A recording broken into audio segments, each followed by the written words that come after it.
নগরীর হালিশহর ঈদগাহ বড়পুকুর পাড় বাসতলা এলাকায় ছোট ভাইয়ের হাতে বড় বোনকে নৃশংসভাবে হত্যার ঘটনা ঘটেছে। সোমবার রাত আনুমানিক 10টার দিকে এই ঘটনা ঘটে। নিহত বোনের নাম সেনাওয়ারা বেগম আর ঘাতক ভাইয়ের নাম জানে আলম।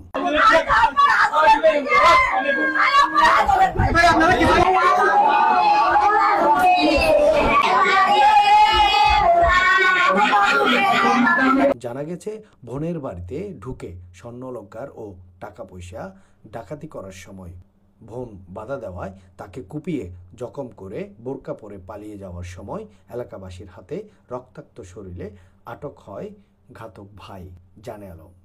পরে রক্তাক্ত অবস্থায় ভুক্তভোগী বোনকে এলাকাবাসী উদ্ধার করে চট্টগ্রাম মেডিকেল কলেজ হাসপাতালে নিয়ে গেলে কর্তব্যরত চিকিৎসক তাকে মৃত ঘোষণা করে।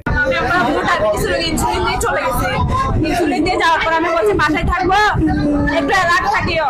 আমার আম্মু বলতেছে যাও, সমস্যা নাই, আমি আছি। ওনাকে অ্যালার্ট করে গেছে। এরপর আমার মামা পরিচয় দিয়েছে, আর মামা বলে খুলছে, বাইরের মানুষ উনি খুলতো না। দরজা ঢুকাইছে, বলতেছে আমি তোমার ভাই, ছোট ভাই জানি। মামা ভাইয়ের কথা শুনে তো ভাই যেহেতু খুলবে, বাইরের মানুষ হলে তুমি খুলতো না। ভাই যেহেতু খুলছে, ভাই বোরকা পরে এসে টাকা পয়সা স্বর্ণের লোভ ইচ্ছে মতো কোপাইছে।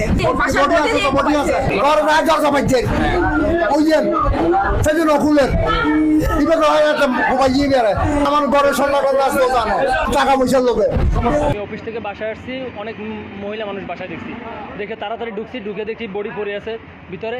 আমার শাশুড়ি হয় আর কি। ঢোকা মাত্র আপনার দেখছি সিরিয়াস অবস্থা। এর ভিতরে আমি ধরার পর আমার শালাও আসছে। এর ভিতরে আমরা তাড়াতাড়ি দ্রুত বাসা থেকে বেরোয় আসছি। ওনাকে নিয়ে সিএনজি নিয়ে মেডিকেল আসছে। আসার পরে মৃত্যু ঘোষণা করছে।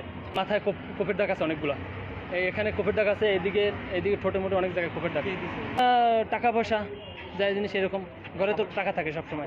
হ্যাঁ, ওনার ভাই মারছে, মানে উনি নাকি বোকরা পরে বের হয়েছে আর পাবলিক ধরে ফেলছে। এদিকে ঘাতক ভাই আটকের পর হালিশহর থানা পুলিশ অভিযুক্ত ঘাতক ভাইকে গ্রেপ্তার করে নিয়ে যায়।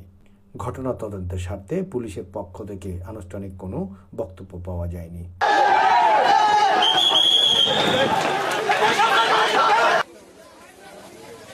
সাফায়েত হোসেন রহিম, SNTV, চট্টগ্রাম।